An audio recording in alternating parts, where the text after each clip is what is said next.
এক number France.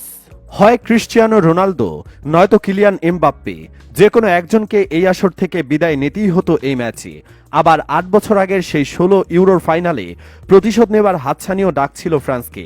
জার্মানির হামবুর্গে euro ২০২৪-এর quarter ফাইনালে সেই প্রতিশোধের অঙ্কটা মিলিয়েছে ফ্রান্স।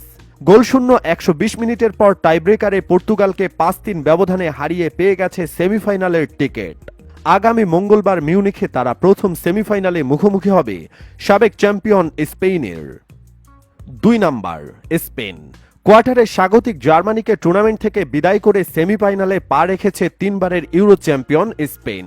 জার্মানির বিপক্ষে পুরো ম্যাচটাই ছিল জমজমাট নাটকীয়তায় মোড়া। ৫১ মিনিটে স্পেনের ডানি ওলমো দলকে প্রথম লিড এনে দেন। এরপর ম্যাচের একদম শেষ মুহূর্তে ৮৯ মিনিটে জার্মানিকে সমতায় ফেরান ফ্লোরিয়ান ভির্টসে। ফলে খেলা গড়ায় এক্সট্রা টাইমে।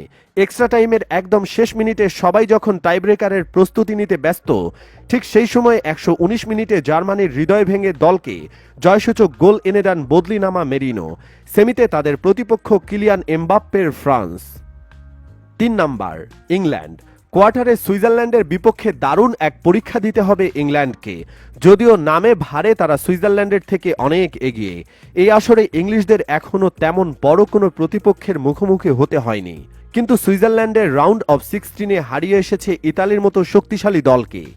তবে বেলিংহাম, কেইন, রাশফোর্ডদের নিয়ে গড়া ইংল্যান্ড দলটা তারকায় পরিপূর্ণ।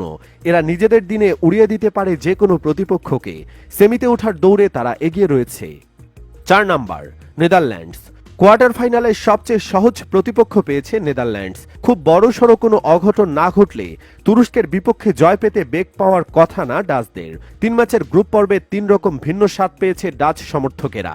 ১ জয়, ১ পরাজয় ও ১ ড্র শেষে রাউন্ড অফ 16-এ তারা জিতেছে ৩-০ গোলে, যেখানে তাদের প্রতিপক্ষ ছিল রোমানিয়া।